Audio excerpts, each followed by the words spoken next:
Hi, welcome to the NIRI 2019 conference here in Phoenix, Arizona. I'm joined by Dan Romito from Nasdaq. Thanks for joining us, Dan. Appreciate you having us. Absolutely. So Dan, Nasdaq recently put out a white paper about kind of data-driven investor relations professionals. What were some of the top-level findings, and what are you seeing in terms of engagement with the buy side? Yeah, it's interesting, right? I mean, with the data that we've been accessing over the last 3 years, you see this inflection point in terms of behavioral tendencies. The way that the buy side and the sell side communities have definitely changed.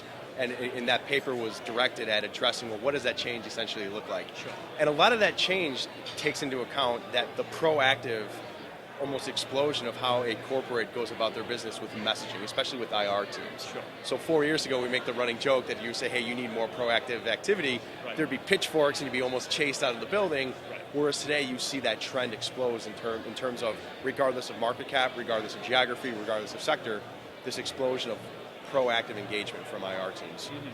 And that's a really interesting point. We were talking about this a little earlier, how partly because of MiFID II, we see a lot of buy-side firms investing in internal corporate access, but there's no real standardization about how they do it, who does what, how it works. What advice do you have for IR professionals to kind of understand how this works from firm to firm? Right, I think the biggest thing is to take into account not only the effects of MiFID, but the general macro and just where the buy side is headed. Sure. You know, the technology that the buy side had at its access has completely changed. Yeah. So inherently, you have to utilize tools which can better identify people, because it's individuals making their, scheduling their meetings on their calendars, not necessarily in the institutions. And we think that the Connect IR capability will really address this issue. We like to refer to it as the open table for the foodies out there, the open table of the IR community, where you can literally look at another part or another investors at the individual levels, their calendar, and fill it in. But the tools and the technology that we have at our disposal today blows away anything that we had the capability of doing 2 or 3 years ago. Sure.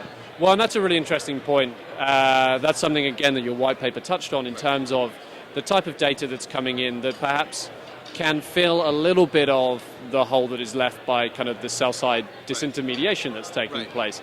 So with that in mind, I mean, what are some kind of metrics or data points you think IR teams should be thinking about that, like, there is data for now that there maybe wasn't 3 or 4 years ago? Yeah, it was just harder to measure ROI. It was a lot harder to measure what the critical mass was doing, right? I think people forget that when you look at the critical mass, you're establishing the expectations from the buy side. Sure. We would have we would have corporate clients say, I'm on the road all the time. How often are you on the road? 20 days. You talk to another client, how often are you on the road? They're like 100 days. Right. So that disparity, right, has really created a difference where now they can assess, from obviously an aggregated point of view, what are the expectations in terms of activity from the buy side, not necessarily relegating what they think, like taking the guesswork out of it. Sure. And I think a huge part of that as well is being able to benchmark finally based on your cap size, your industry, having really specific data to you and your firm, right?